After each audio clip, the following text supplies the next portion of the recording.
নমস্কার, আমি doctor S A Mallick. তো আজকে আমি আলোচনা করব মাইগ্রেন নিয়ে।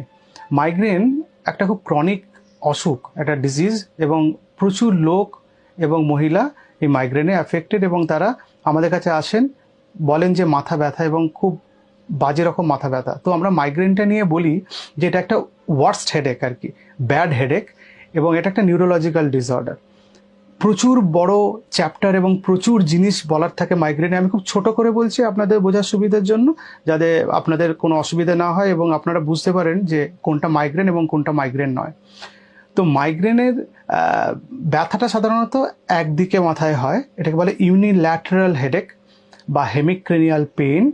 সেটা মাথার যে কোনো একদিকে হতে পারে, বাঁ দিকেও হতে পারে এবং ডান দিকেও হতে পারে। মাইগ্রেন সাধারণত আরও কিছু অ্যাসোসিয়েটেড সিমটমস থাকে মাইগ্রেনের সাথে, সেগুলোকে অরা বলে, আমি সেটা সাবসিকুয়েন্টলি বলবো।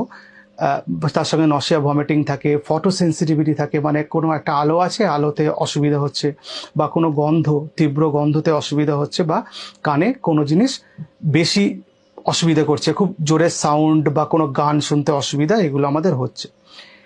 মাইগ্রেনের ব্যথাটা সাধারণত পালসেটাইল বা থ্রবিং হেডেক হয়। পালসেটাইল মানে দপদপ করা, মানে মনে হচ্ছে পালস যেরকম ফিল করি না আমরা হাতে, পালস দেখার সময় বুকে প্যালপিটেশন হয়, সেরকম মাইগ্রেনের ব্যথাটা হয়।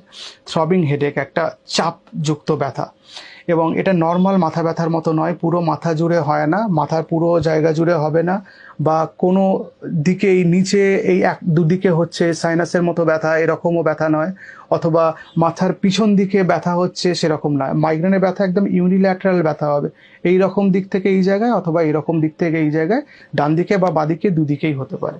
এখন ইউজুয়ালি দেখা গেছে মাইগ্রেন না ফিমেলদের একটু বেশি, মহিলাদের সংখ্যায় বেশি, পুরুষ মানুষদেরও হতে পারে, মহিলাদের বেশি হয়।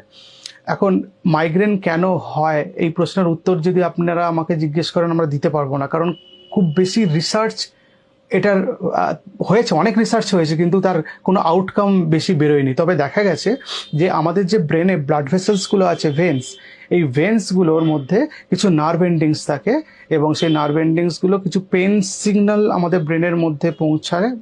ব্রেনের মধ্যে সে সিগন্যালসগুলো যাওয়ার জন্য কিছু ইনফ্ল্যামেটরি সাবস্টেন্স রিলিজ হয়, সেগুলো আমাদের মাথা ব্যথা করে।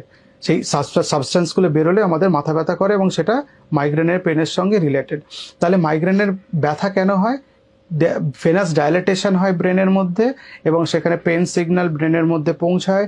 ব্রেনের মধ্যে পেন সিগন্যাল পৌঁছানোর জন্য কিছু কেমিক্যাল মিডিয়েটার, ইনফ্ল্যামেটরি মিডিয়েটার ব্রেনের মধ্যে বেরোয়, এবং তার জন্য আমাদের মাথা ব্যথা হয়। এবার মাইগ্রেনের কি কি ধরনের মাইগ্রেন আছে সেটা একটু আমি বলি। মাইগ্রেন সাধারণত অরা বা কিছু যদি আগে থেকে সিমটমস বোঝা যায় তার সঙ্গে যেগুলো হয় সেগুলোকে অরা বলে, এটাকে বলে ক্লাসিক্যাল মাইগ্রেন। তো মাইগ্রেন উইথ অরাকে ক্লাসিক্যাল মাইগ্রেন বলে, আর মাইগ্রেন উইদাউট অরাকে বলে কমন মাইগ্রেন। এই দু ধরনের ব্রডলি ক্লাসিফাইড মাইগ্রেন আছে। আরও কিছু কিছু মাইগ্রেন আছে, বাচ্চাদের যেমন মাইগ্রেন হয় সেটাকে পেটে ব্যথা হয়, অ্যাবডোমিনাল মাইগ্রেন বলে, বা চাইল্ডহুড মাইগ্রেন আছে, অকুলার মাইগ্রেন বা রেটিনাল মাইগ্রেন আছে, ক্রনিক মাইগ্রেন আছে, হেমিপ্লেজিক মাইগ্রেন আছে, মহিলাদের মেনস্ট্রুয়াল পেনের সঙ্গে সম্পর্কিত মাইগ্রেন, সেটা মেনস্ট্রুয়াল মাইগ্রেন বলে। এগুলো মাইগ্রেনের প্রকারভেদ। এখন মাইগ্রেনের কি কি স্টেজ হয়? মাইগ্রেনের 4টে স্টেজ হয়। একটা হচ্ছে পোড্রোম বলে, যেটা মাইগ্রেন শুরু হবার আগে। ইউজুয়ালি দেখা গেছে পোড্রোমটা 24 ঘন্টার মধ্যে হয়। এরপর হয় অরা, সেটা হচ্ছে 5 মিনিট থেকে 1 ঘন্টার মধ্যে হতে পারে। 3 নম্বর হচ্ছে হেডেক প্রপার, বা প্রপারলি মাইগ্রেনের ব্যথা হচ্ছে, সেটা 4 ঘন্টা থেকে 72 ঘন্টার মধ্যে হয়। এই ফেজটা 4 ঘন্টা হতে পারে, 5 ঘন্টা হতে পারে, একদিনও কারো থাকতে পারে, আপ টু 72 আওয়ার্স বা 3 দিন অবধি থাকতে পারে। আর একটা পোস্টড্রম, সেটা কিন্তু 48 আওয়ার্সের বেশি পারসিস্ট করে না। এখন দেখা গেছে যে পোড্রোম ফেজ, যেটা প্রথম ফেজ, যেটা আমি বললাম একদিনের মতো থাকে, সেটাতে পেশেন্টরা একটা লেথার্জি, একটা মাসেল স্টিফনেস, সোরনেস, এগুলো থাকে। অরা ফেজটাতে পেশেন্টরা প্রপারলি ফিল করে যে একটা নশিয়া হচ্ছে, একটা এক্সট্রিম টায়ার্ডনেস হচ্ছে, ফটো সেন্সিটিভিটি হচ্ছে, মানে আলোতে অসুবিধা হচ্ছে, সাউন্ডে অসুবিধা হচ্ছে, এগুলোতে প্রবলেম হয়। তখন পেশেন্টটা বুঝতে পারে যে তার মাইগ্রেন হবে। এটা এটা কিন্তু 1 ঘন্টার মধ্যে পেশেন্ট ফিল করে। যারা মাইগ্রেন হয়, যাদের মাইগ্রেন রেগুলার হয়, তারা কিন্তু বুঝতে পারেন এবার আমার মাইগ্রেনের অ্যাটাকটা হবে। আর একটা যেটা হলো, সেটা হচ্ছে মাইগ্রেন প্রপার বা হেডেক প্রপার। পেশেন্টরা বমি করতে পারে, অত্যন্ত লেথার্জিক হয়ে থাকে, শুয়ে থাকে, রেস্ট নিলে তাদের আরাম পান এরকম। আর একটা পোস্ট্রাম, সেটা তো এই মাসেল স্টিফনেস, সোর এগুলো হয়, একটা রেস্টলেসনেস হয়, স্লিপলেসনেস হয়, এগুলো হচ্ছে পোস্ট্রামের ফেজ।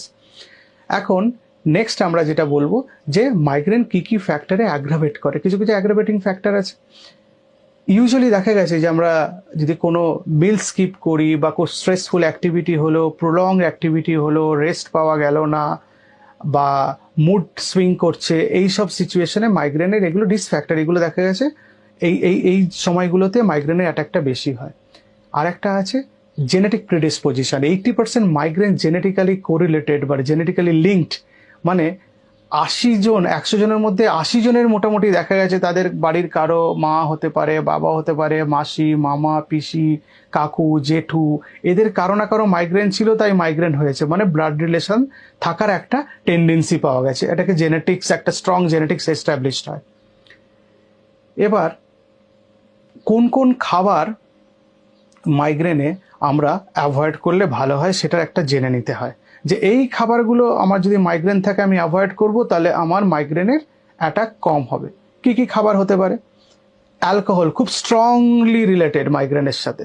দেখা গেছে যাদের মাইগ্রেন আছে, অ্যালকোহল খেয়েছেন, পরের দিন প্রচণ্ড মাথা ব্যথা হচ্ছে, বা তার পরের দিন প্রচণ্ড মাথা ব্যথা হচ্ছে, ইউজুয়ালি হ্যাংওভার বা এরকম বলে ওই ব্যাপারটাকে আমরা ম্যানেজ দেওয়ার চেষ্টা করছি, কিন্তু না, ওটা হচ্ছে অ্যালকোহল খাওয়ার জন্যই হয়েছে। কিছু প্রসেসড খাবার আছে, দ্যাট ইজ ভেরি ইম্পর্টেন্ট, আমরা রাস্তাঘাটে খেয়ে নিই, পেপারনি, হট ডগ, এগুলোতে কিন্তু মাইগ্রেন ভীষণ অ্যাগ্রাভেটেড হয়। আচার, পিকলড ফুড বা ফার্মেন্টেড ফুড যেগুলো, বিয়ার, এগুলোতে মাইগ্রেন খুব বেশি বাড়ে। আর খুব ওভার স্পাইসড ফুড, এগুলোতে মাইগ্রেন বাড়ে। হরমোনাল চেঞ্জ, ক্লাইমেট চেঞ্জ, এগুলো হলেও কিন্তু মাইগ্রেন খুব বেড়ে যায়। যে হরমোনাল পিল অনেক সময় আমাদের মা বোনেরা খেয়ে থাকেন, সেই হরমোনাল পিল খেলেও মাইগ্রেন বাড়ে।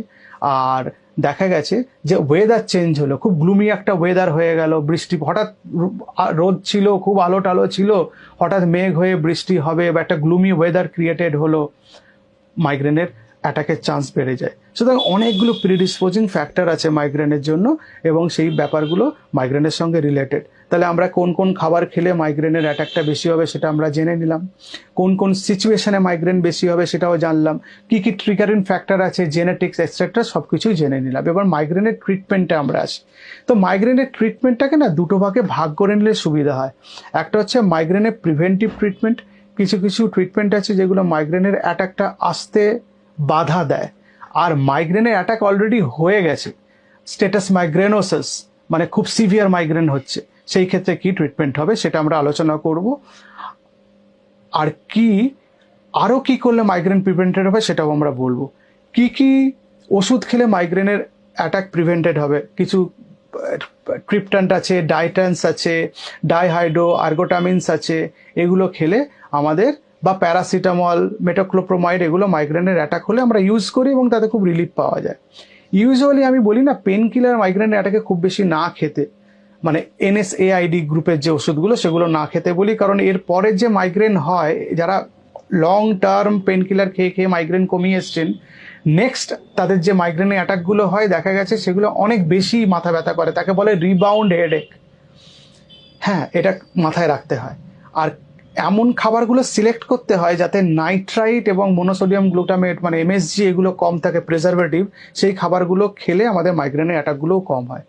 কিছু কিছু ওষুধ আছে প্রিভেন্টিভ, যেগুলো মাইগ্রেন প্রিভেন্ট করতে হেল্প করে। তার মধ্যে একটা বিটা ব্লকার আছে, ক্যালসিয়াম চ্যানেল ব্লকার আছে, ট্রাইসাইক্লিক অ্যান্টিডিপ্রেসেন্ট বলে ওষুধ আছে, সেরোটোনিন, নর এপিনেফ্রিন রিআপটেক ইনহিবিটার বলে কিছু ওষুধ আছে, সেই ওষুধগুলো আমাদের মাইগ্রেনের অ্যাটাক প্রিভেন্ট করে।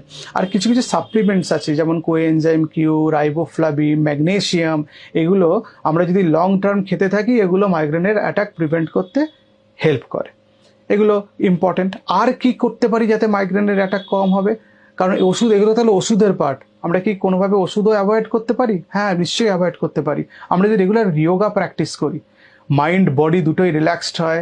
এবং আমরা জানি মাইগ্রেনের সঙ্গে স্ট্রেস একটা ইম্পর্টেন্ট ট্রিগারিং ফ্যাক্টর। যদি ভালো করে যোগা করি তাহলেই আমাদের অনেক মাইগ্রেন কম হবে। বায়োফিডব্যাক বলে একটা প্রসেস আছে, কিছু ডিভাইস বডিতে দিয়ে দেওয়া হয়, দেখে নেওয়া হয় পালস রেট, বিপি এগুলো কীরকম চলছে, তাহলে আমাদের মুডের ফ্লাকচুয়েশন, বডির হরমোনাল ফ্লাকচুয়েশন, এপিনেফ্রিন, নর এপিনেফ্রিন এগুলো রিলিজড হচ্ছে কিনা সেগুলো আমরা জানতে পারি। বায়োফিডব্যাক দিয়েও আমরা বুঝে যাই মাইগ্রেনের অ্যাটাক হবে কিনা এবং তার প্রিভেন্টিভ মেথড ইউজ করা যায়। আর আমরা ফিজিক্যাল অ্যাক্টিভিটি মাইগ্রেনের সময় কমিয়ে দিতে হবে, রেস্টে থাকতে হবে যাতে তাড়াতাড়ি এগুলো সেরে যায়। তাহলে আকুপাংচারেরও একটা রোল আছে, দেখা গেছে আকুপাংচারও মাইগ্রেন প্রিভেন্ট করে এবং কমাতে হেল্প করে। তো এই মোটামুটি আমরা মাইগ্রেন নিয়ে আলোচনা করলাম। আপনারা ভালো থাকবেন, আবার পরে কোনো একদিন আসবো। নমস্কার।